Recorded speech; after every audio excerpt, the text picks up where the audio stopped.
Assalomu alaykum va rahmatulloh.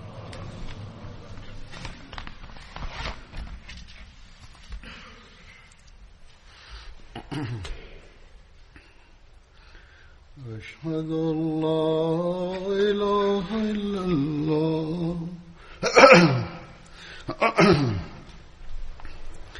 أشهد أن لا إله إلا الله وحده لا شريك له وأشهد أن محمدا عبده ورسوله أما بعد فأعوذ بالله من الشيطان الرجيم بسم الله الرحمن الرحيم الحمد لله رب العالمين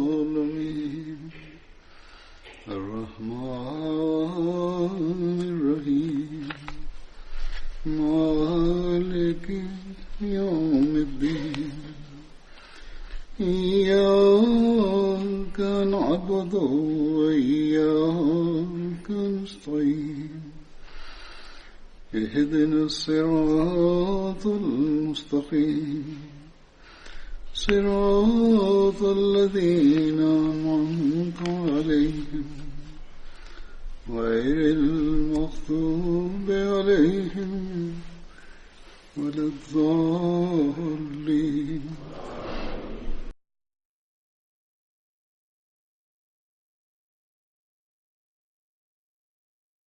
Bir necha kun muqaddim Alloh taolaning fazl marhamati bilan Germaniyadagi Ahmadiyya jamoatining jalsa solonasi Alloh taolo fazl marhamatlarini to'plagan holda o'z nihoyasiga yetdi. Men jalsaning oxirgi kuni aytib o'tganimdek, Alloh taolo fazl marhamati bilan joriy yil u yerda ham son 40 mingdan ziyodroq edi. Bu taraqqiyotlarni biz har yili ko'ramiz. Bu faqat va faqat Alloh taolaning fazl marhamatidirki, u bizning ishlarimiz va harakatlarimizdan ko'proq ato etadi. Demak, biz Alloh taolaga yanada ko'p shukronalar keltirib, o'z harakatlarimizni yanada ko'paytirishimiz lozim. Toki Alloh taolaning fazl marhamati hamda mehribonligi ko'payib boraversin. Jalsada qatnashgan yuzlab g'ayri ahmadiy hamda g'ayri musulmon mehmonlar jalsada bir o'zgacha atrof muhit hamda ta'sirni kuzatganini izhor etishadi. O'z kishilarimiz bo'lsa, ular barcha o'g'il xizmatchilar, hattoki qiz xizmatchilar ham qanday ishlayotganini hamda shuncha katta sonning talash tortishuvsiz birga bo'lganini albatta izhor etishadi. Ammo begonalar nazdida ham bu narsa bir favqulodda hodisadir. Balki ba'zilar esa buni mo'jiza deb ataganlar. Demak, bizning jalsamiz biz o'zimizni tartiblash vositasidan tashqari targ'ibotning ham bir katta sababchisi bo'ladi. Demak, bizdan shu narsa taqozo etiladiki, Alloh taolaga shukronalar keltirishni ko'paytiraveraylik. Bu atrof muhit vaqtinchalik atrof muhit bo'lmay, balki hayotimizning har bir lahzasi islomning go'zal ta'limotini amallarimiz orqali ko'rsatuvchi bo'lsin. Biz Hazrat Masih Maud alayhissalatu vassalamga bayat qilish maqsad muddaosini doimo amalga oshirguvchi bo'laylik. Men umuman jalsadan so'ng mehmonlarning taassurotlarini hamda jalsa to'g'risida ba'zi narsalarni taqdim etaman. Biroq bundan oldin xizmat qilgan erkak va ayollarga ham minnatdorchilik bildirmoqchiman. Ular kunu tun ishlab jalsaning tashkiliy ishlarini har tomonlama muvaffaqiyatli bo'lishiga harakat qilishdi. Endi ular hali hunuz yig'ishtirish ishlarini davom ettirmoqdalar. Bu yerda ham dunyoning tartib intizomli har bir yirik jamoatida shu narsani kuzatamizki, xizmatchilar jalsa ishlari uchun o'zlarining shaxsiy manfaatlari hamda ishlarini orqaga surib, faqatgina jalsa tashkiliy ishlari hamda Hazrat Masih Maud alayhissalom mehmonlari xizmati uchun o'zlarining har bir lahzasini bag'ishlab qo'yishadi. Alloh taolaning fazl marhamati bilan Germaniya jamoati ixlos va vafoda peshqadam jamoatdir. Balki ba'zi qurbonliklar bo'yicha ba'zi boshqa jamoatlardan yuqori darajadadir. Agar qayerdadir nuqson kamchilik bo'lsa, u mas'ullarning ishlash uslubi yoki to'g'ri foydalanmasligi bois yuz beradi. Ammo jamoat a'zolari Alloh taolaning fazl marhamati bilan o'ta ko'p o'z jonlari, mol davlatlari va vaqtini qurbon qiluvchidirlar. Alloh taolo ularning ixlos va vafosini oshiraversin. Joriy yil ishtirok etuvchilarning soni ko'payganidan so'ng ma'muriyat hamda amir sohib ham shu narsani o'yladilarki, bu o'y fikr ularda o'tgan yili ham tug'ilgan edi. Men ham ularga bir necha yillardan beri aytib kelayotgan edim. Ammo joriy yil ularda jiddiylik ko'rinmoqda. Amir sohib hamda Milliy majlisi omila va boshqa ma'murlar bizga jalsa uchun katta bir joy kerak deb qat'iylik ko'rsatmoqdalar. Shu safar ular mashinalarni joylash to'g'risida ham muammolarga duch kelishgan. Shu sababdan yo'l qatnovlarida muammolar ham paydo bo'lgan. Yana odamlarga jalsagohga kelib dasturlarga qatnashishda ham qiyinchilik bo'lgan. Shunday vaziyatda bunday ahvolning paydo bo'lishi tabiiy holdir. Odamlar gavjum bo'lganda va tashkiliy ishlarda biroz kamchilik yuz berganda shunday holat paydo bo'ladi. Biroz noqulaylik ham yuz bergan. Shunday bo'lishi ham tabiiy hol edi. Ishtirok etolmagan va kech qolayotgan kishilar o'z noroziligini ham izhor etishdi. Mashinalar turar joyidagi navbatchi xizmatchilar ular ham notinch edilar. Biroq shunday vaziyatda ham Alloh taolaning fazl marhamati bilan kishilar uyali telefon yoki MTA orqali nutqlarni hamda dasturlarni tomosha qilib olishdi. Bu barcha narsalar jalsa uchun kengroq joy bo'lishiga e'tiborimizni qaratadi. Jalsa kunlari ham saroy ma'muriyati tomonidan belgilandi.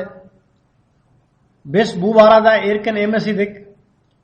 Shu safar saroyni ham jalsa uchun eng oxirgi vaqtda bo'shatib berishdi. Bu barcha narsalar jamoat ma'muriyatining e'tiborini jalsa o'tkazadigan o'zimizning bir kattaroq joyimiz bo'lishi kerakligiga qaratmoqda.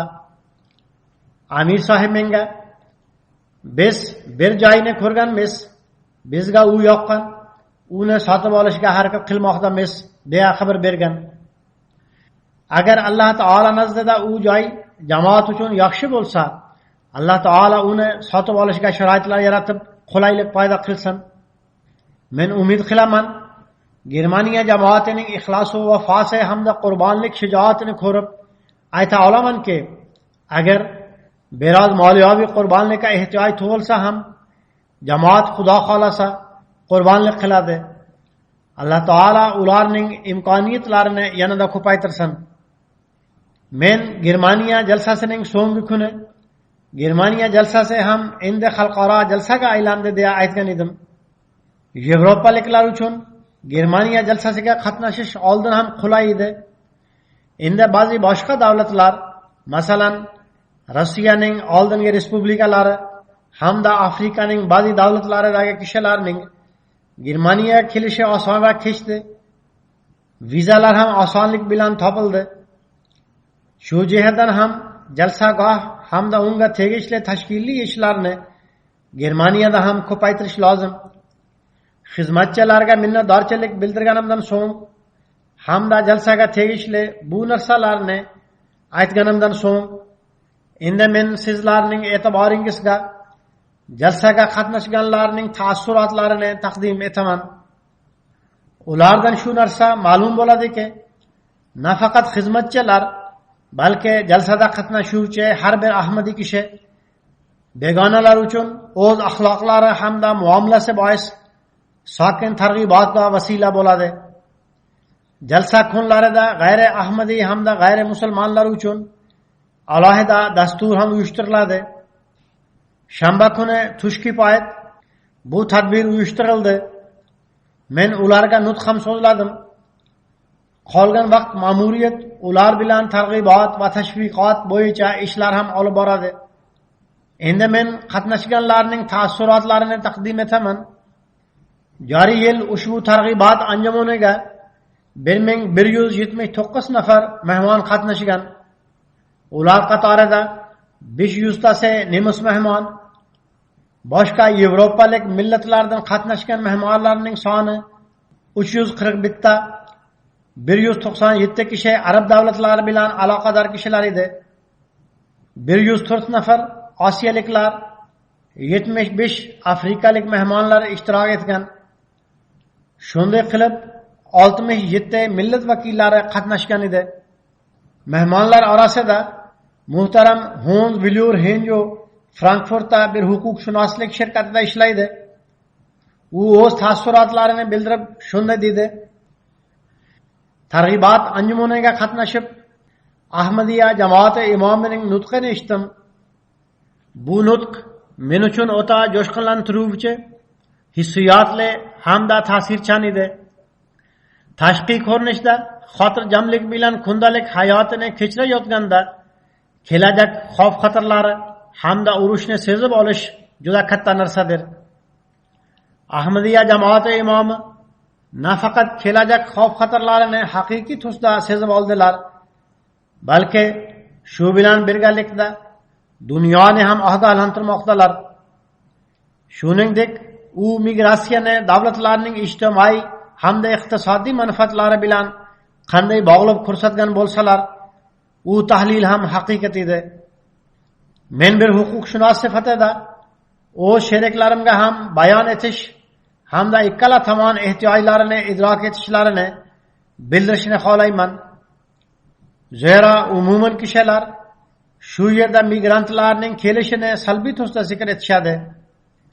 Ammo bu bilan aloqador davlatlar hamda qavmlarning mahalliy manfaatlarini nazardan chetda qoldirishadi. Vaholanki u o'ta katta ahamiyatga egadir. Yana bir mehmon Marina Public sohiba Lufthansa havo yo'llarida axborot texnologiyasi bo'yicha mutaxassisdir. U deydi: Men nutq tinglayotganimda shu narsani o'ylanayotgan edimki, u haqda boshqa rahbarlar ham gapirishadi. Ular ham dunyo duch keladigan xavf-xatarlardan saqlanishni tavsiya etishadi. Dunyoning tinchligi to'g'risida gapirish rahbarlarning yoqimli mavzusidir. Biroq Ahmadiyya jamoati imomining nutqidagi mavjud kuchni men hech qayerda ko'rmaganman. Ikkinchi narsa shuki, o'ta batafsil tadqiqot qilingan. Undan chuqur dard ham aks etadi. Bu dard bo'lmaganda hech kim shu qadar batafsil tahlilni taqdim eta olmaydi. Ahmadiyya jamoati imomi nafaqat diniy ko'z qarash jihatidan, balki ijtimoiy hamda iqtisodiy jihatdan ham dunyo rahbarlariga oydinlashtirdilarki, dunyo tinchligi Alloh taolo qo'rquvi bilan bog'liqdir. Agar shaxsiy manfaatlardan voz kechib hiyla tadbir qilinmasa, biz atom urushining dahshatli halokatiga javobgar bo'lamiz. Mehmon davom etib shunday deydi: Mening fikrimcha, bu payg'am shu qadar ochiq oydin berilganki, agar taassublar to'sqinlik qilmasa, inson tuklarini tikka qilish uchun bu ogohlantirish yetarlidir. Qaror chiqaruvchilarga bu payg'am yetib borishi kerak. Zero insoniyatning keng ko'lamdagi yaxshiligi uchun xalqaro miqyosda buni idrok etish shart. Yana muhtaram Kalovzi hamda Haydi xonim jalsada ishtirok etgan edilar. Bular nemis xotin edi. U deydi: Biz bu yerga kelishimizdan oldin qattiq qo'rquvda edik. Ahmadiyya jamoati bilan bir necha yillardan beri tanish edik. Ammo jalsaga qatnashayotganda turli xavotirlar bo'lar edi. bu xavotirlar islom va musulmonlar haqida mediadan eshitgan ma'lumotlarga asoslanar edi. Shuning uchun biz bu yerga keliboq bu gavjum qanaqa bo'ladi deb tashvishda edik. Biroq bu yerga kelgandan so'ng biz ikkala xotin nihoyatda xotirjam atrof muhitda xuddi o'zimizning atrof muhitimizda bo'lgandek kezmoqdamiz.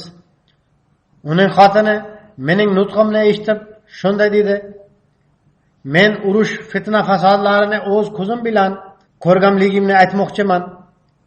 Mehmon ikkinchi jahon urushi to'g'risida gapirmoqda. Ahmadiyya jamoati imomi qaysi halokatlar, dahshatli manzaralar to'g'risida muddatidan oldin ogohlantirmoqdalar va qaysi dard alam hamda jiddiylik bilan insoniyatni ogohlantirmoqdalar. Uning jahon urushini ko'rgan mendek kishilarga boshqacha ta'siri o'tadi.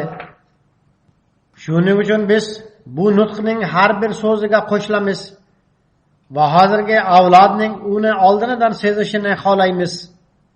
Bu xonimning eri deydi: Ahmadiyya jamoati imomi xavf xatarlarni albatta bilgiladilar, ammo ularni aytib berayotganda hech kimning nomini tilga olmadilar. Na nutqlash mobaynida gapirish uslubidan birovning yonini olayapti degan alomat ham ko'rinmas edi. Shaxsiy yoqtirish va yoqtirmaslikka berilmay nasihat qilish uslubi dardli edi. Uning suhbatlashish uslubidan birovni yoqlashi ko'zga tashlanmas edi. Diniy rahbarning maqom martabasi ana shunday bo'lishi kerak. Men ushbu suhbatdan so'ng Ahmadiyya jamoatida dunyo uchun bir dard bor deb ishondim. Yana bir indoneziyalik huquqshunos Nobret Wanger deydi: men jalsaga birinchi bor qatnashyapman, ammo Ahmadiylarning sud ishlarida advokat sifatida ko'p narsalarni bilib olganman. Ahmadiylar siyosiy panoh uchun sudga murojaat qilishadi. Ahmadiyya jamoati imomining bugungi nutqi men uchun umuman yangi jihatlar hamda nuqtalarga ega edi. Men o'z taassurotlarimni izhor etmoqdaman, ammo butun taassurotlar birdaniga beriladigan aksiy amaldir. Holbuki bu nutqda men uchun sohamga tegishli ko'p nuqtalar bor. Uyga borib ularga yana diqqat qarataman. Muhojirlar hamda migrantlar to'g'risida Ahmadiyya jamoati imomi bildirgan ko'z qarashi orqali mezbon davlatlar hamda muhojirlar o'rtasidagi munosabatlarda hurmat ehtirom paydo bo'ladi. Ayniqsa u zot statistik ma'lumot orqali keksalik hamda nafaqaga chiqish yoshiga iqtibosan Germaniya ishchi kuchiga ehtiyojini ko'rsatdi. U orqali muhojirlarning muhojirlik mavqesi ham ko'tariladi. Mezbon idoralarda ham bu muhojirlarning izzat ehtiromi ko'tariladi. Men yana shuni aytmoqchimanki, hali men uchun hamda migratsiya bo'yicha xizmat ko'rsatuvchi boshqa hamkasblar uchun bu nutqda ko'p unsurlar bor. Ular bizga foydali bo'la oladi. Demak, shu jihatdan ham odamlarga yordam tegadi. Shveysariyadan Liza xonim jalsada ishtirok etgan edi. U o'z taassurotlarini bildirib shunday deydi: men bir tashkilotda ishlayman. Biz tinchlikni yoyish uchun ishlamoqdamiz. Menga bugun bu nutqni tinglaganimda uning har bir so'zida faqat tinchlik ko'rindi. Menga har bir so'zida chidamlilik va insoniy qadriyatlar nazarga tashlandi. Agar sizlar tinchlik, chidamlilik hamda insoniyatni birgalikda mujassamlashtirsangiz, unda sizlar go'zal jamiyatni barpo etasizlar. Sizlar nimani aytayotgan bo'lsangiz, u bizning foydamiz uchundir. Eng ta'sirchan narsa shu ediki, sizlar barcha muammolarni aytib o'tgandan so'ng dindan uning yechimini taqdim etgansizlar. Sizlar barcha muammolar yechimi Alloh taolani tanib olishdadir deb xabar bergansizlar. Sizlar din muammo emas, balki muammolar yechimi ekanligini isbotlab berdingiz. Yana bir nemis qiz deydi: bu nutqda hozirgi davr muammolari yoritildi. Bu narsa menga yoqdi. Oldin ham ba'zi siyosatchilar bu haqda gapirgan, ammo ularning gaplarida ta'sir yo'q edi. Ular aytgan gaplar oddiy bo'lib, uni har bir kishi ayta oladi. Ammo bu nutq umuman boshqacha edi. U zot haqiqiy muammolar to'g'risida gapirdi. Atom urushi to'g'risida gapirdi. Iqlimning o'zgarishi to'g'risida gapirdi. Muhojirlar to'g'risida gapirdi. Bu dolzarb muammolarni bayon etib, ularning yechimini ham aytib berdi. Dinni taqiqlash o'rniga uni yoyish kerak. Odamlar Alloh taolo tomon kelishlari kerak deb bunga e'tibor qaratdilar. U yana davom etib deydi: Ahmadiyya jamoati imomi ochiq oydin so'zlarda bugungi bo'layotgan urushlarning din bilan hech aloqasi yo'qligini bildirdilar. Siyosiy ishlarni yoritib, u zot kuchli davlatlar kuchsiz davlatlardan foyda olishadi. Bu manfaatlar gohida zohiriy ravishda olinadi, gohida maxfiy ravishda. Ular kuchli davlatlarning manfaatlarini muhofaza qilsinlar deya majbur qilinadi, dedilar. Bu mehmon talaba bo'lishiga qaramay juda yaxshi tahlil qildi.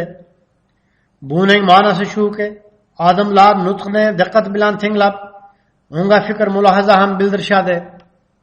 Germaniyadagi nasroniy ruhoniy Andras Yos Weiss Ruth deydi: Men jalsa solonada odamlarning do'stona munosabati, xushxulqligi hamda o'zaro mehr muhabbatidan qattiq ta'sirlandim. Mening nutqim to'g'risida deydi: Bu nutq meni hayratga soldi. Atom urushining ro'y berishi ehtimoli to'g'risida shu qadar his qilmas edim. Mening fikrimcha ham biz faqat ijtimoiy qadariyatlar hamda tinchlikka e'tibor qaratganimizda va birgalikda tinchlikni izlaganimizdagina rivoylana olamiz. Bu maqsad uchun bizning chidamlilik hamda turli dinlar muhitini o'rnatadigan bir mustahkam jamiyatga ehtiyojimiz bor. Dinlar aro dialog muhim narsadir. Bundan tashqari jalsa to'g'risida umumiy taassurotlar bor. Men bir necha misollarni taqdim etdim. Umumiy taassurotlar to'g'risida ham bir necha misollarni taqdim etaman. Makedoniyadan 70 kishidan iborat bir delegatsiya kelgan edi. Ulardan 8 nafari jurnalistlar edi. Ikkitasi mahalliy televideniya, 6tasi esa milliy televideniya yoki boshqa ommaviy axborot vositalari bilan aloqador edi. Ulardan ba'zilari intervyu ham olishdi. Jalsa dasturlaridan tashqari odamlarga savol bilan murojaat qilishgan. Jurnalistlardan tashqari delegatsiyada 15 ta nasroniy, 123 ta g'ayri ahmadiy musulmon va 24 nafar ahmadiy musulmonlar mavjud edi. G'ayri ahmadiy mehmonlardan 5 tasi jalsa dasturlarini ko'rib bayt qilishdi. Ularga oldin ham targ'ibot qilinayotgan edi. Makedoniya delegatsiyasidan Aleksandrova Davina xonim ishtirok etgan edi. U taassurotlarini o'z uslubida izhor etgan. Shuning uchun men uni olib qoldim. U shoirlar hamda filosofilar uslubida shunday deydi: Oila a'zolarsiz uyni qanday tasavvur etsak bo'ladi? Nima? Insoniyatni axloqlarsiz tasavvur qilsak bo'ladimi? Din va e'tiqodsiz insonning haqiqati yo'q. Muhabbatsiz insoniyatni tasavvur qilib bo'lmaydi. Inson ruhining pokligi faqat tinchlikda yashash va tinchlikni tarqatish bilan hosil bo'la oladi. Xuddi shunday ruhning pokizaligi chidamlilik hamda o'zaro hurmat ehtiromda yashirindir. Inson uchun lozimdirki, u Alloh taolaga ishonsin va yerda o'z kelajagini yaxshilashtirsin. Ushbu usul bilan biz insoniyatni muhofaza qila olamiz. Ahmadiyya jamoati bu barcha ishlarni amalga oshirmoqda.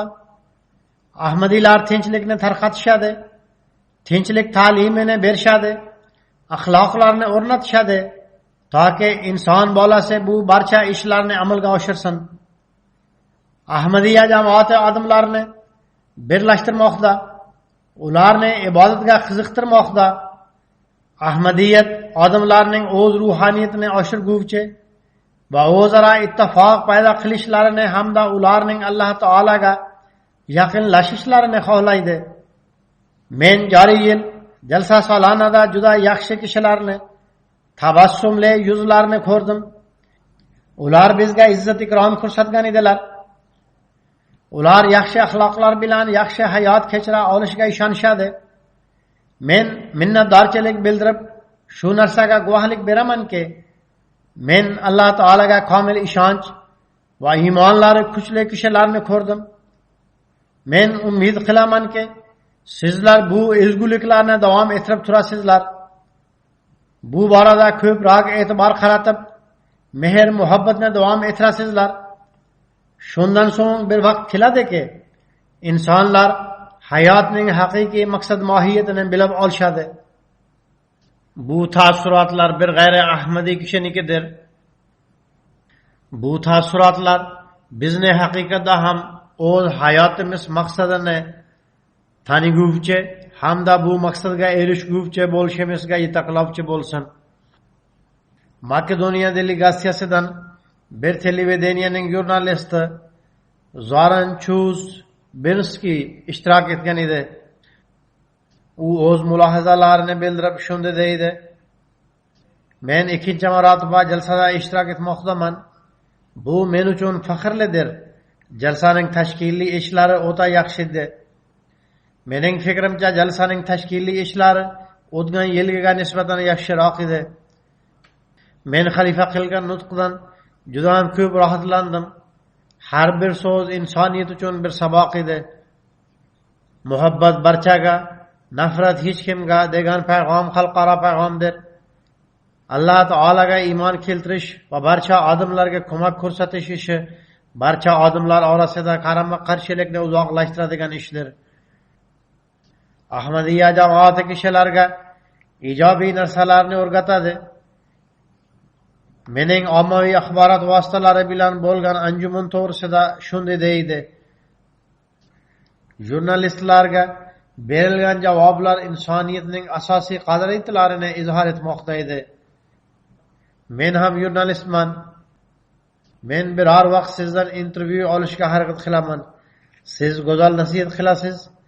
Yana boshqa kishilarning ahmadiyatni qabul qilib, insoniyatning yaxshiligi uchun ishlashlariga umid qilaman. Dunyoga ko'rinmoqdaki, Xudo xolasa islom ahmadiyat orqali tarqaladi. Yana bir mehmon Bio Moskva sahib deydi: Men ahmadiy musulmonlarning payg'amini teranroq tushundim. Men jurnalist sifatida turli dinlardagi o'xshash ta'limotlarni ko'rib chiqqanman. Dinning asosi Alloh taolaga nisbatan muhabbat va odam bolasiga nisbatan muhabbatga tayanadi. Bu payg'amga bugungi davrda katta ehtiyoj bor. Bugungi dunyoning uni qattiq tashvishlantiradigan muammolarning yechimi muhabbatdadir. Bugungi Yevropaning eng katta muammosi o'ngchi siyosatchilarning kuchayib ketishidir. Buning yechimi faqat dialog bilan bo'lishi mumkin. Bu dialog turli diniy madaniyatlar hamda turli sivilizatsiyalar o'rtasida bo'lsin. Agar biz Alloh taolani izlasak, biz oramizda uncha katta farq yo'q ekanligini bilib olamiz. Biz qanchalik Xudodan uzoqlashsak, o'shanchalik biz insoniyat va odamlardan uzoqlashamiz. Moddaparastlik davri ruhaniy hayot hamda o'zaro aloqalarga barham bermoqda. Shuning uchun biz o'z oilalarimiz, do'stlarimiz va aloqalarimizni muhofaza qilaylik. Yana bir mehmon Jonni Jipu sahib deydi: Men o'z oilam bilan jalsaga qatnashganman. Jalsa yaxshi bo'lib o'tdi. U men uchun bir chiroyli tajriba bo'ldi. Men Makedoniyada birinchi bor Ahmadiyya jamoati payg'amini eshitganimda, Ahmadiyatning payg'ami odamlarga ijobiy rahnumolik ekanligini sezgan edim. Birinchi mening oilam bu payg'amni qabul qilgan, so'ngra menga rahnumolik qildi. Jalsa salonaga ishtirok etish uchun sharoitlar yaratib berganingizga minnatdorchilik bildiraman. Yana bir mehmon Toniya xonim deydi. Men birinchi marotaba jalsaga qatnashdim. Men uchun bu yerda barchasi yangi edi, hamda juda yaxshi edi. Barcha tashkiliy ishlar har tomonlama yaxshi edi. Ayniqsa ko'ngilli xizmatchilarning munosabatlari o'ta do'stona edi. Ular jilmaygan yuzlar bilan muomala qilib, xushxuluqlik bilan ishlarni bajarayotgan edilar. Bolgariyadan universitet talabasi shunday deydi. Kishilar ham dard edi.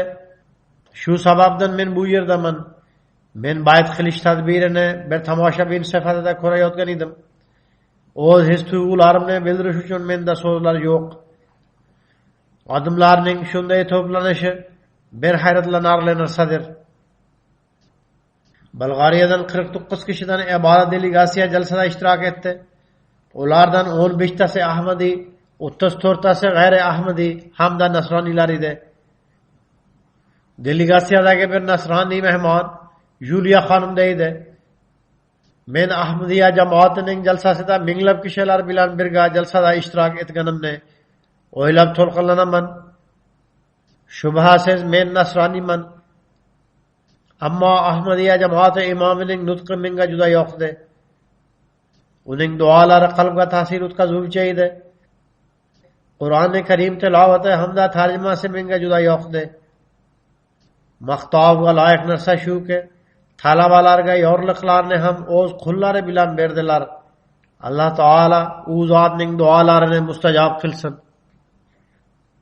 Bolgariya delegatsiyasidagi bir mehmon Qisma Elmira xonim deydi. Men 3-marotaba Germaniya jalsa salonasida ishtirok etishga fursat topayapman. Har yilgidek men yangi narsalarni o'rgandim. Men nutqlarni o'ta diqqat bilan tinglayman. Zero men fizioterapevt va psixologman. Men bu nutqlarda aytib o'tiladigan Ahmadiya jamoati ta'limi orqali o'z bemorlarim muammolarini yaxshiroq hal qila olaman. Men o'zim uchun ham foydali nasihatlarni yig'ib olib ketmoqdaman. Bolgariya delegatsiyasidagi bir nasroniy mehmon Ivanka xonim deydi. Men birinchi marotaba Germaniya jalsa salonasiga ishtirok etishga fursat topdim. Men barcha narsalarni ko'rib lol qoldim. Ayniqsa bizni suv bilan ta'minlaydigan yosh bolalardan qattiq ta'sirlandim. Yana bir mehmon Giliya xonim deydi. Men Germaniya jalsa salonasining muttasil 3 kuni u yerda bo'lib turdim. Men jalsadagi mehmondorchilik va boshqa tashkiliy ishlardan cheksiz ta'sirlandim. Men jalsada uchrashgan xushxulq hamda yaxshi niyatli kishilardan o'ta ko'p ta'sirlandim. Joriy yil Vengriyadan ham delegatsiya keldi. Unda 8 ta mehmon va 11 ta Ahmadiy kishilar mavjud edi. Ruma millati bilan aloqador Saunus Sobin deydi. Biz o'z millatimiz yaxshiligi hamda ularga huquqiy yordam berish uchun bir tashkilot tuzganmiz. Bu jamg'arma a'zolari soni 16 mingdan ko'proqdir. Men jalsada birinchi marta qatnashdim. Men o'z ishlarim bois turli kishilar bilan uchrashishimga to'g'ri keladi. Turli dastur va tadbirlarga ham qatnashganman. Yahudiylar tadbirlariga ham qatnashganman. Musulmonlarning tadbirlariga ham qatnashganman. Nasroniylarga ham borib turganman. Biroq qaysi mehr muhabbat, insoniyatni e'zozlash, tenglik va birodarchilikni shu yerda ko'rgan bo'lsam, bunday narsani o'z hayotimda hech bir tadbir va hech bir dasturda ko'rmaganman. Mazkur mehmon jamoatga shu yerga kelib, muhabbat barchaga nafrat hech kimga degan shiorning amaldagi ko'rinishini ko'rish uchun o'ziga bergan fursatiga minnatdorchilik bildirdi. Mehmon deydi, jalsada qatnashish men uchun unutilmas bir tajriba bo'ldi. Men jalsa sababli qattiq his-tuyg'uga berildim. Mehmon yana deydi, bizning mamlakatimizda musulmon muhojirlarning muammolari sabab o'zgacha nafrat bor. Biz musulmonlar uchun oldin ham ovoz ko'targanmiz endi yanada shiddat bilan ular uchun ovoz ko'taramiz. Yana ommaviy axborot vositalari qaysi gaplarni musulmonlarga mansub qilayotgan bo'lsa, u butunlay noto'g'ri ekanligini xabar qilamiz. Yana bir mehmon Vafo Hasan Sharmoniy xonimdir. U o'z o'g'li hamda onasi bilan Yamandan Vengriyaga hijrat qilib kelgan. U deydi: "Men o'tgan yili ham jalsaga qatnashganman. O'tgan yili ayollar chodiriga borib, o'zimni qulay his etgan edim. Joriy yil mazkur mehmon barcha dasturlarni ayollar chodiriga borib tingladi. U deydi: u yerda men uchun ruhaniyat hamda hissiyot bilan to'la atrof muhit bor edi." Yana bir mehmon Bayson Jozi sohibdir. Jalsaning so'nggi kuni bayt qilib, jamoatga qo'shildi. Bu mehmon deydi: "Men bayt qilganim uchun Alloh taolaga shukronalar keltiraman. Mening bayt qilishimga bir necha yil muqaddam huzur bilan uchrashuvim sababchi bo'ldi. O'sha uchrashuvdan qattiq ta'sirlanib, har yili Germaniyadagi jalsa salonida ishtirok etib yurdim." Yana bir Ahmadiy mehmon Baykam Bitsi sohib deydi: "Men 2014-yili bayt qildim. Jurnalistikada bakalavrlikni imtiyozli tamomlaganim uchun 2016-yili jalsa salonida yorliq ham olganman. Shundan so'ng men Albaniyada internet saytidagi gazetalarda jurnalist sifatida ishlay boshladim. O'tgan yili jalsaga qatnashishga ruxsat uchun ishxonaga ariza bersim, qabul qilinmadi. Shunda men ishdan iste'foga chiqdim. Zero men jalsa saloniga qatnashmasdan qo'y olmas edim. Alloh taolo o'sha kuni menga bir boshqa media shirkatida ish ato etdi. U yerda Germaniyadagi jalsa saloniga qatnashgandan so'ng ishni boshlayman degan shartimga ham ma'qullik berildi. Shuning uchun joriy yil ham saytdagi bir gazetada ishlayotganimga hali 4 oy bo'lgan edi. Shirkatning qonun qoidalariga muvofiq 6 oy oldin ruxsat berila olmas edi. Bunga qaramay men jalsaga qatnashish uchun ariza berib qo'ydim. U qabul qilinmadi. Men iste'foga chiqdim. O'sha kuni menga 3 ta shirkat tomonidan ishga taklifnoma jo'natildi.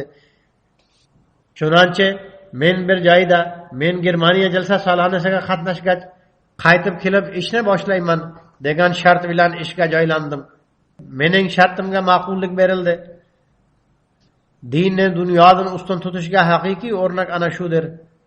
Buni yangi Ahmadiylar ham qoyim qilmoqdalar. Yana bir Ahmadiy do'st Gazam Azochi sohib jalsada ishtirok etgan. U dinsiz jamiyat a'zosi edi. Bir necha yil oldin jamoat bilan tanishgan. Ahmadiyya jamoatining din, ayniqsa islom to'g'risidagi dalillarini juda yoqtirdi. Bundan oldin mullalarning afsona ertaklari bois u dindan bezab ketgan edi. Chunonchi bir necha yil oldin u bayt qildi. Endi u asta-sekin islomiy ahkomlarga rioya qilmoqda. Mehmon deydi: "Jalsa saloni menga o'zgacha yoqdi. Tashkiliy ishlar hamda mehmondorchilik har yilgidek juda sifatlaydi. Menga xalifaning ayollarga qarata qilgan nutqlari hamda so'nggi kuni qilingan nutqlari meni qattiq ta'sirlantirdi. Bu payg'amni biz erkaklar doimo esda saqlashimiz kerak." Germaniyada yashaydigan albaniyalik mehmon Eli Shavonchi sohib deydi: "Jalsa saloni har bir Ahmadiy musulmon uchun azimushon tuhfadir. Bunda jamoat a'zolaridan tashqari boshqa din va millat vakillari katta sonda ishtirok etishadi. Jalsa salonida ishtirok etib, bir tomondan men islomning asosiy ta'limotlari bilan tanishib chiqdim. Ikkinchi tomondan Ahmadiyya jamoatidagi xilofat tizimi orqali mazkur go'zal ta'limotlarning amaldagi namunalarini ko'rishga ham fursat topiladi.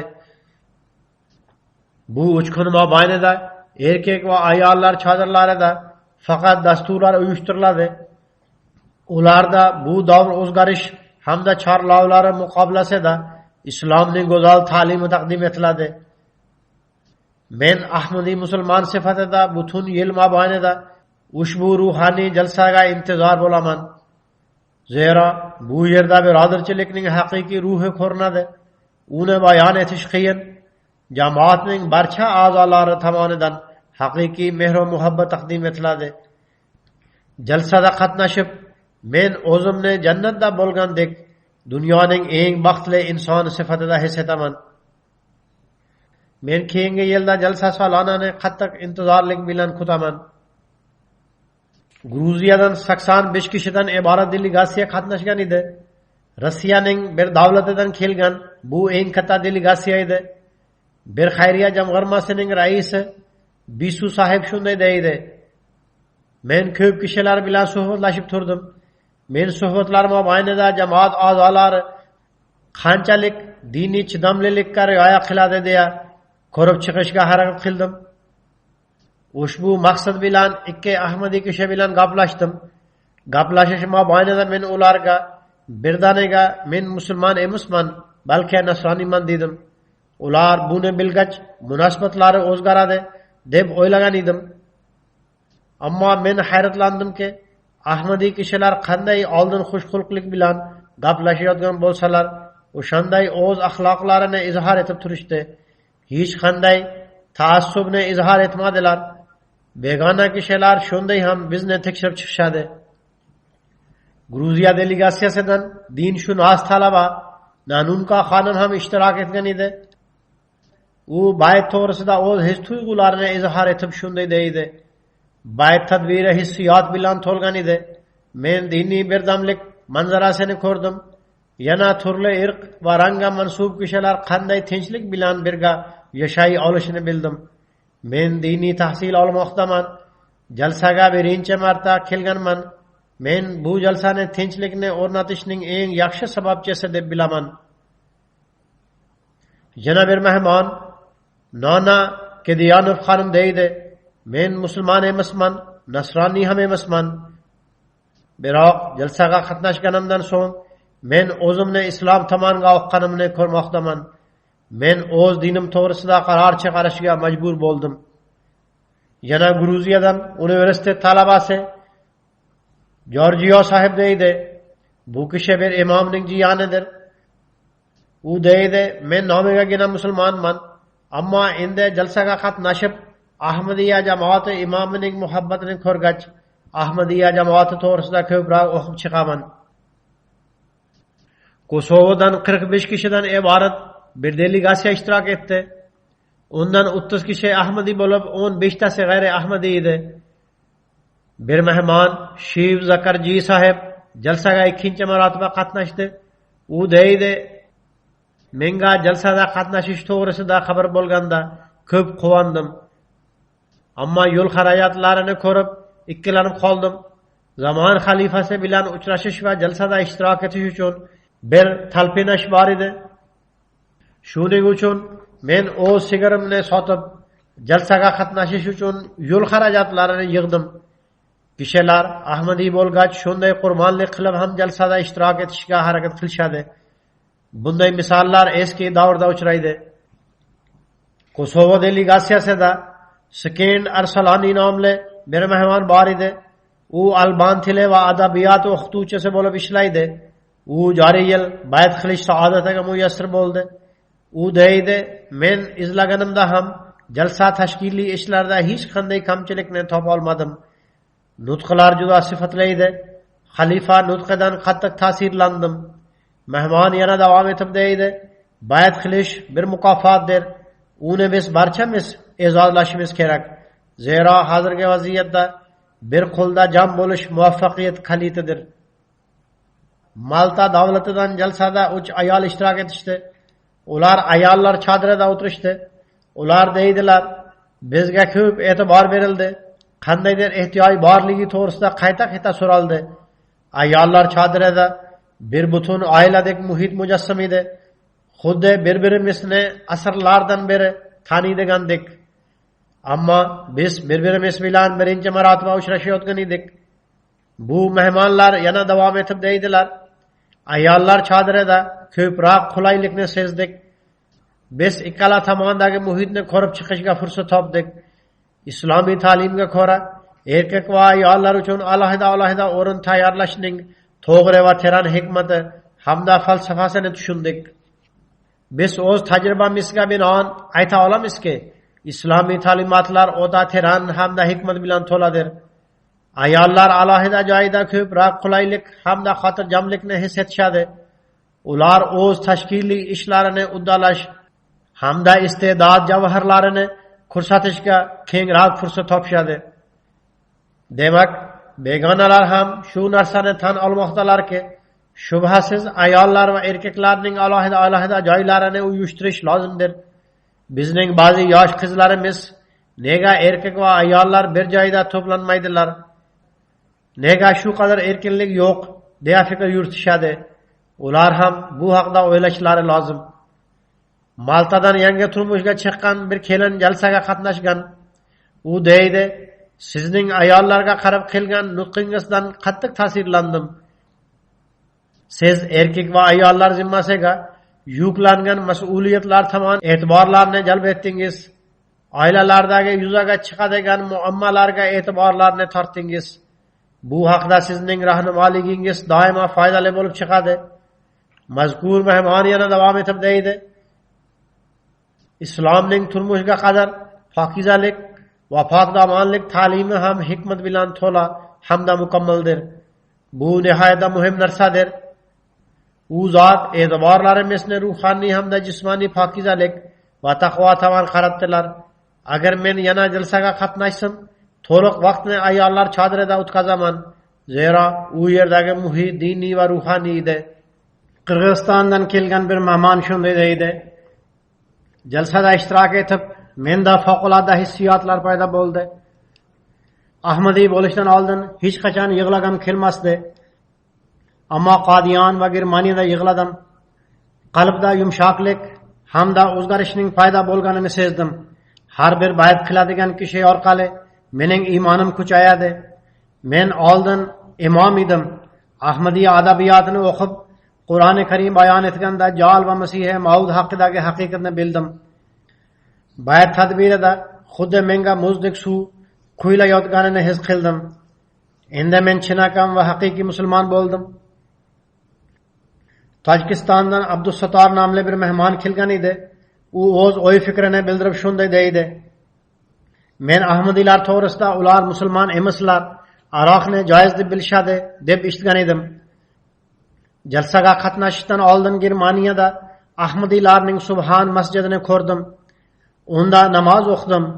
Ma'lum bo'ldiki, bu kishilar musulmondir. 5 ta islom va iymon arkonlariga amal qilishadi. Jalsaga qatnashib, Ahmadiylarning Imom Mahdini tan olishlari, aroq ichmasliklari va Qur'on ahkomlariga amal qilishlari to'g'risida bilib oldim. Bu yerda jalsada ishtirok etganimdan so'ng Ahmadiya jamoati to'g'risida ko'pgina ma'lumotlarga ega bo'ldim. Men sizlarni musulmon deb tushuna boshladim. Sizlar amal qiladigan din asoslari hamda islom ustunlari o'sha musulmonlarninkidir. Hajdan so'ng shuncha katta sonda musulmonlarning to'planganiga ikkinchi marta guvoh bo'ldim. Litvadan 58 kishidan iborat delegatsiya ishtirok etgan edi. 40 ta g'ayri ahmadiy kishi bo'lib, 11 tasi ahmadiy edi. Delegatsiyadagi Petrus Yanlyos o'z o'y fikrini bildirib shunday deydi. Jalsaga kelishdan oldin islom haqida ko'z qarashim yaxshi emas edi. Ammo jalsaga qatnashgandan so'ng mening o'y fikrlarim ijobiy bo'ldi. Men jalsada shu narsani sezdimki, musulmonlar o'z aqidalariga nisbatan o'ta jiddidirlar. Balki men aytmoqchimanki, ular nasroniylarga nisbatan jiddiyroqdirlar. Litvadan kelgan Munifa xonim deydi, jalsada qatnashishdan oldin islom borasida ikkilanar edim. Zero ba'zi musulmonlar juda jahldor hamda boshqa dinlarga nisbatan chidamlilik ko'rsatmaydilar. Biroq jalsaga ishtirok etganimdan keyin shu narsani bildimki, Ahmadiy musulmonlar boshqalarning ko'z qarashi hamda dinini hurmat qiluvchi va barcha insoniyat uchun omonlik hamda mehr muhabbat tarqatguvchi kishilardir. Litvadan bir havo yo'llari shirkatining Sharun nomli rahbari kelgan edi. u deydi jalsa solana katta ahamiyatga egadir. Zira unda islomning tinchliksevar ta'limotidan xabar topiladi. Islom haqidagi noto'g'ri ko'z qarashlar barham topadi. Siriyalik bir do'stimiz 2019-yilning yanvar oyida bay'at qilgan edi. U o'zining bay'at qilish voqeasini bayon qilib shunday deydi: "Mening otim 2008-yili Suriyada bay'at qilgan edi. So'ngra bir birodarim ham bay'at qildi. Ammo men 3 marotaba jalsaga qatnashdim. Odamlarning hissiyotlarga berilib yig'layotganlarini ko'rib hayratlanar edim. Yana kishilar nega yig'laydi deya kular edim. Men muxolifatchi bo'lib bay'at qilmadim. So'ngra men Alloh taoladan agar bu jamoat haqqoniy bo'lsa, Alloh taolo o'zi menga rahnumolik qilsin deya duo qildim. Shunda men tushda ko'rdimki, bir uchrashuv bo'layotgandek kishilar o'tirishibdi. Men birinchi safda o'tiribman. Biz barcha do'stlar quvonib o'tiribmiz. Siz u yerga keldingiz. Shunda men ixtiyorsiz ravishda yig'lay boshladim. Shunda siz meni o'z yoningizga chaqirib, mehr muhabbat bilan hol ahvolimni so'rab, shu yerga kelib o'tiring dedingiz. Uyg'onganimda bay'at qilish uchun ko'ksim ochildi va men bay'at qildim. Bu kishi o'zi ham menga bu voqeani uchrashuv mobaynida hissiyotga berilib aytib bergan. Shundan so'ng ham qachondir nazarim unga tushganida u hissiyotga berilib ketar edi. Belgiyadan kelgan do'st Loh Bolan ismli yigit shunday deydi: "Men bir necha oy muqaddam bay'at qilgan edim. Birinchi marotaba jalsada ishtirok etmoqdaman. Men bu yerda birodarchilikning shu qadar go'zal muhitini ko'rib hayron qoldim. Men oldin eshitgan narsalarning haqiqiy manzarasini jalsada ko'rdim. Men ruhoniy atrof muhitida ishtirok etganim bois o'zimni baxtiyor his etaman." Senegaldan kelgan bir mehmon shunday deydi: "Men siz bilan uchrashib qattiq sevindim. Sizning muhabbat hamda tavhidni o'rgatadigan nutqingiz menda chuqur iz qoldirdi. Men jalsani ko'rmaganimda hamda siz bilan uchrashmaganimda o'z hayotimda katta bo'shliqni sezgan bo'lar edim. O'ylaymanki, mening hayotimning missiyasi amalga oshdi." Mazkur mehmon bir qayiqni o'z og'ushida olib o'tirgan edi. Men undan so'raganimda u dedi: "Biz buni siz uchun sovg'a sifatida olib kelganmiz. Bu qayiq tinchlik qayg'idir. Bu qayiq muhabbat barchaga, nafrat hech kimga degan shior qayg'idir. Endi kim unga chiqsa, u omonlik topadi. Bu Ahmadiyatning qayg'idir. Qayiqni sovg'a qilib berishning ikkinchi ma'nosi shu ham borki, bizning davlatimiz iqtisodiyoti bu bilan bog'liqdir. Shu bois bizning mamlakatimiz uchun o'zgacha duo qilinglar." U bilan yana bir mehmon bor edi. U yerdagi sog'liq idorasida ishlaydi. U menga shifoxona munosabati bilan minnatdorchilik ham bildirdi. Yana dedi: "Men bu yerga kelib islom to'g'risida ko'p narsalarni bildim. Men dunyodagi ko'p mamlakatlarni ko'rganman. Diniy hamda siyosiy yig'ilishlarni ham ko'rganman. Amerika hamda Yevropaning barcha joylariga borganman. Biroq bugungi kungacha shunday tizim, islom hamda islomning suratini bundan oldin hech qachon ko'rmagan edim. Bu yerdagi odamlarning itoatidek itoatni hech qayerda ko'rmadim. Xilofat bilan bunday muhabbatni ko'rmadim. Men komil ishonch bilan ayta olamanki, bu kishilar o'z xalifasini yaxshi ko'rganlaridek dunyoning hech qaerida o'zlarining siyosiy yoki diniy yetakchilarini yaxshi ko'rganini kuzatmaganman. Men bu haqiqatni tan olaman." Mehmon yana davom etib deydi: "Biz bu haqqoniylikni chin qalbdan qabul qilamiz. Bu hech kim rad eta olmaydigan haqqoniylikdir. Bugundan boshlab qalblarimiz sizlar bilan birgadir.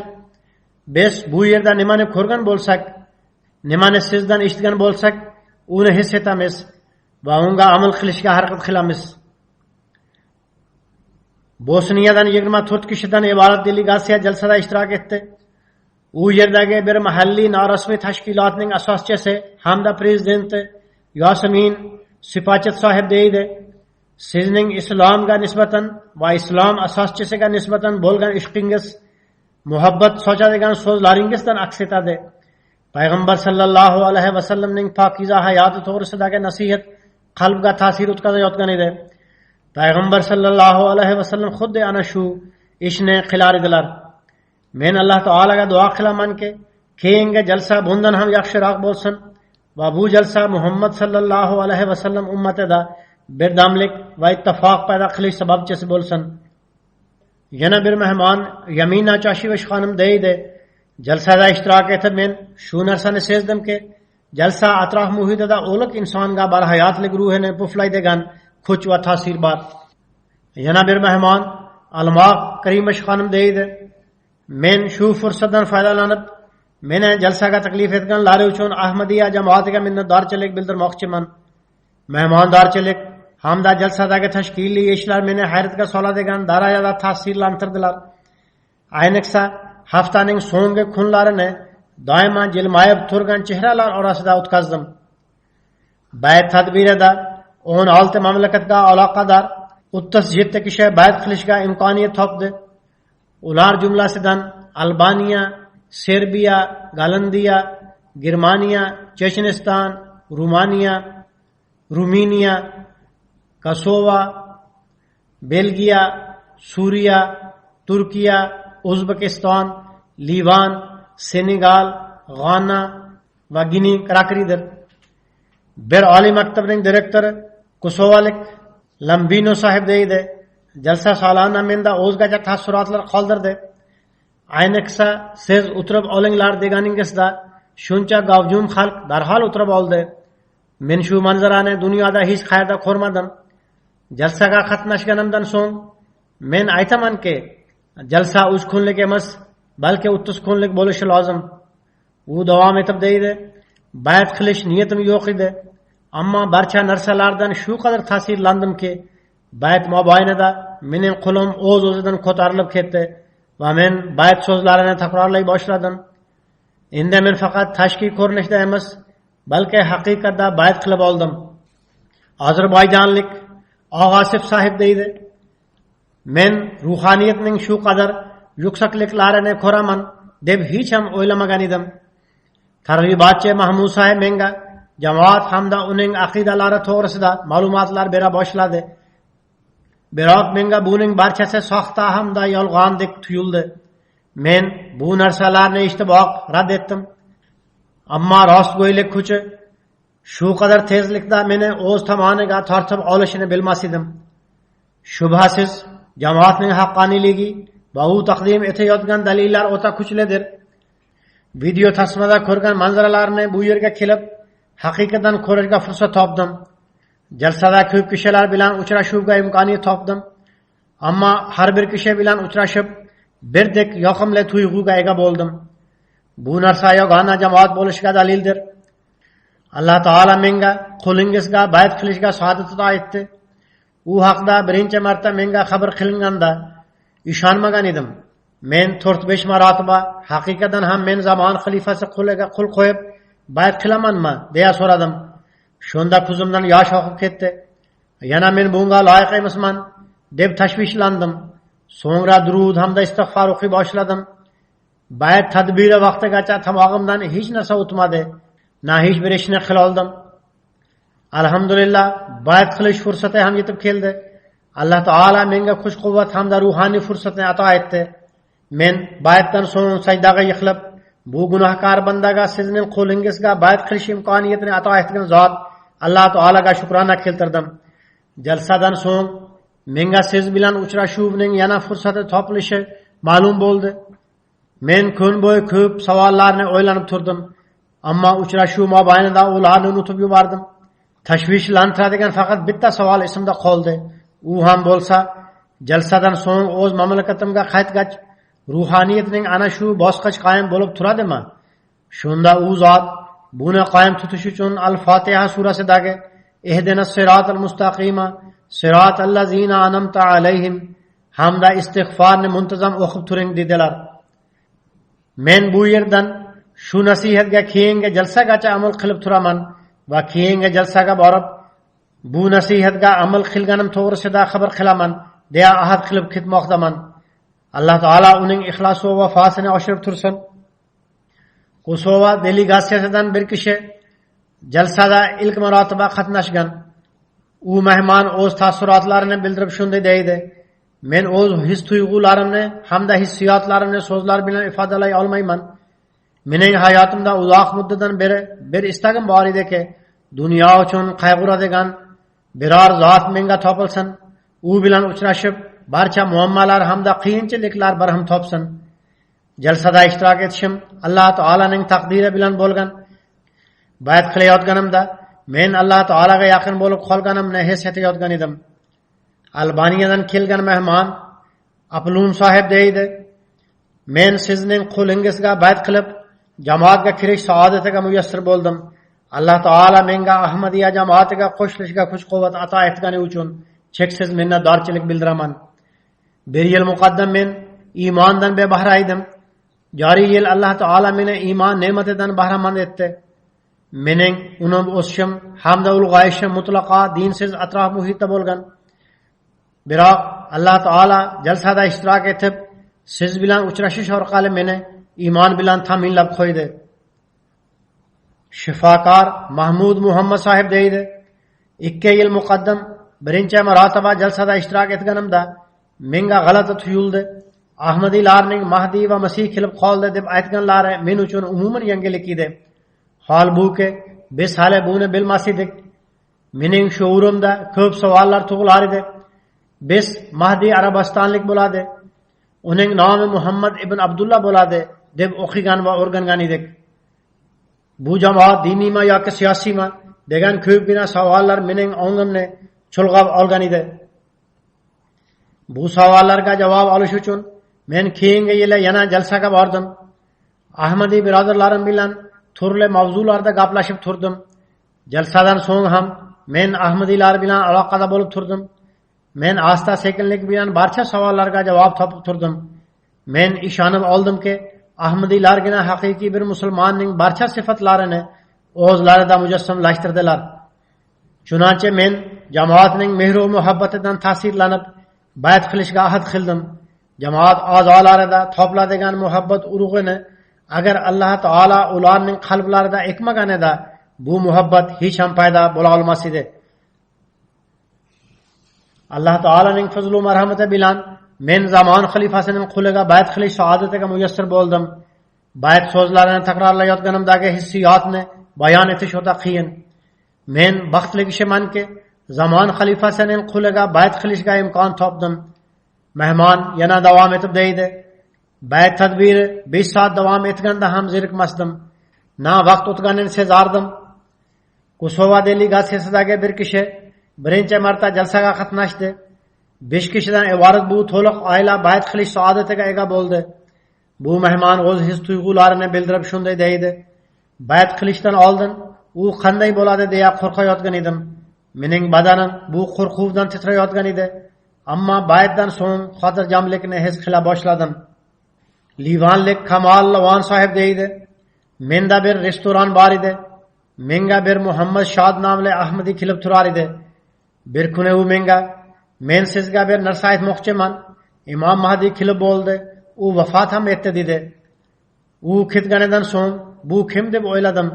Biroz muddat o'tgach u Ahmadiy yana kelib, Imom Mahdi kelib bo'ldi dedi. Bir kuni u ba'zi narsalar, masalan, Dajjal, Isa alayhissalom vafoti va hokazolarni izohlab ham berdi.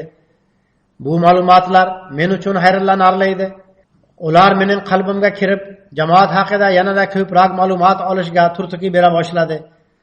U kishi meni jalsada ishtirok etishga taklif etdi. Men uni xursandchilik bilan qabul qildim.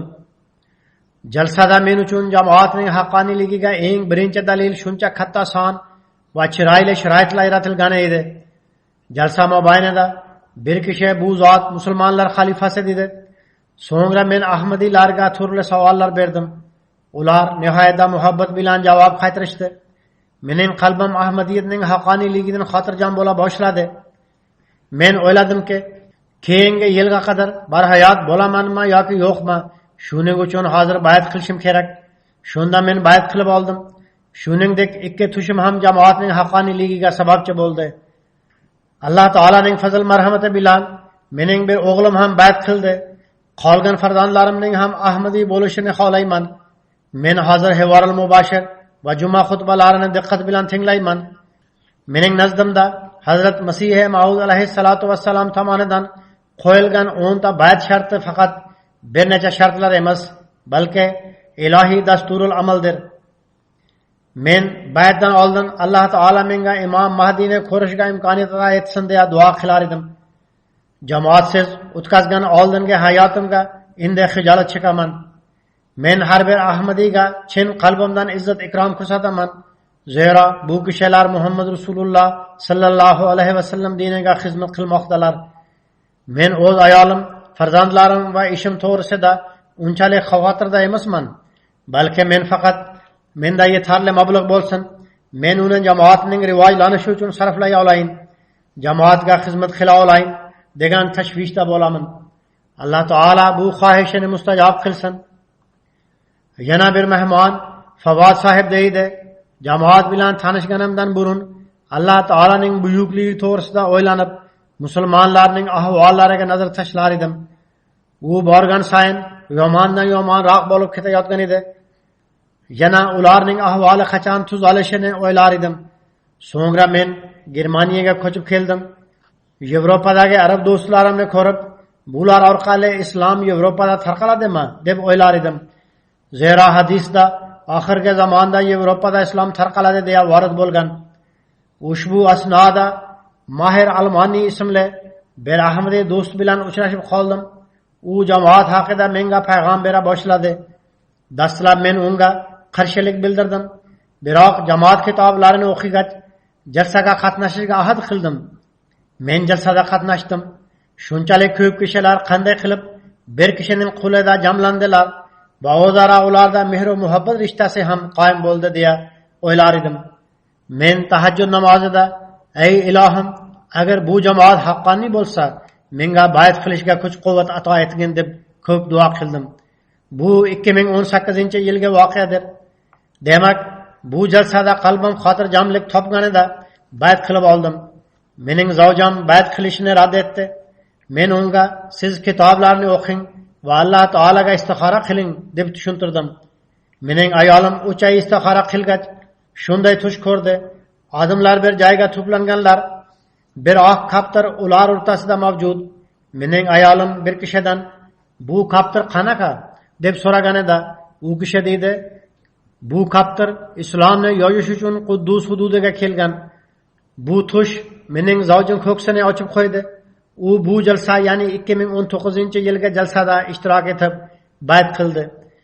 Men shu narsadan o'ta quvonchdamanki, Alloh taolo mening barcha oila a'zolarimga Hazrat Masih Maud alayhissalatu vassalamga bayat qilishga imkoniyat ato etdi. Endi men barcha qarindoshlarimga ham targ'ibot qilaman.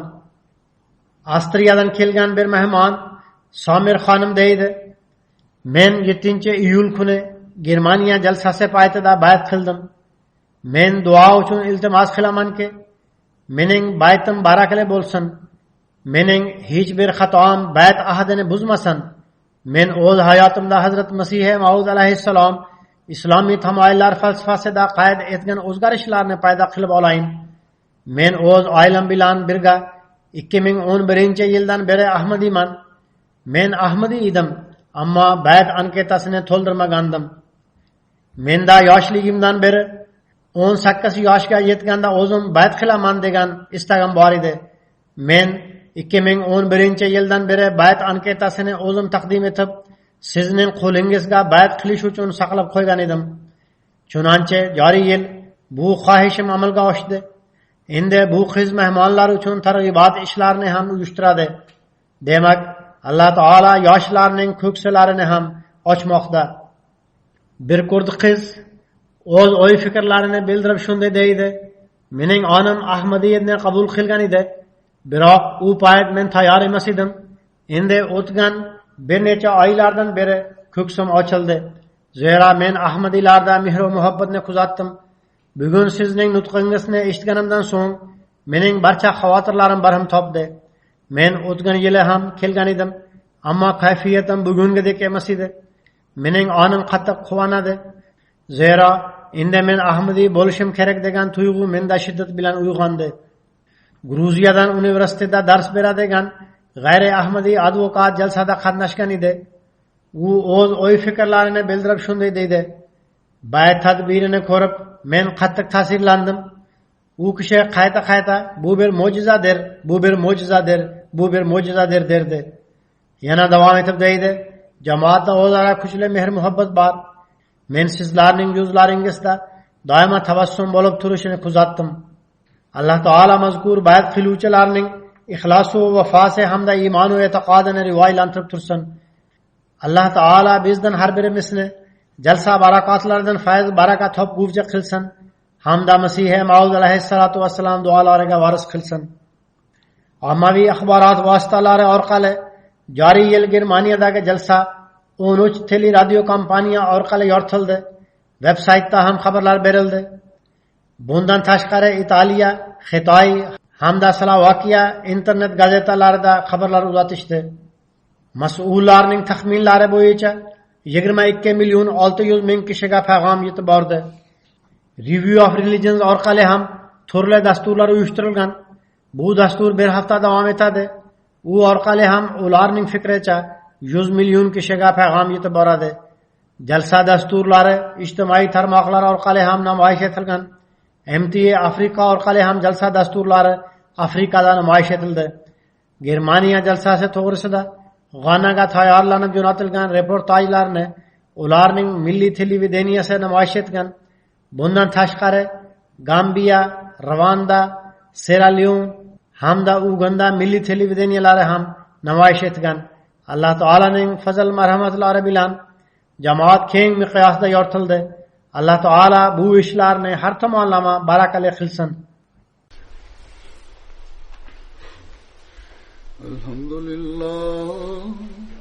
Alhamdulillah nahmaduhu wa nasta'inuhu wa nastaghfiruh wa nu'minu bihi wa natawakkalu alayhi wa na'udzu billahi min shururi anfusina wa min sayyiati a'malina.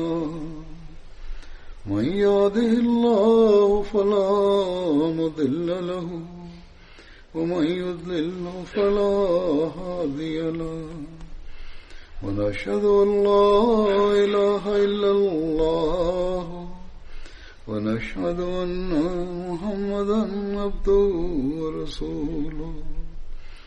عباد الله رحمكم الله، إن الله يأمر بالعدل والإحسان وإيتاء ذي القربى وينهى عن الفحشاء والمنكر والبغي يعظكم لعلكم تذكرون.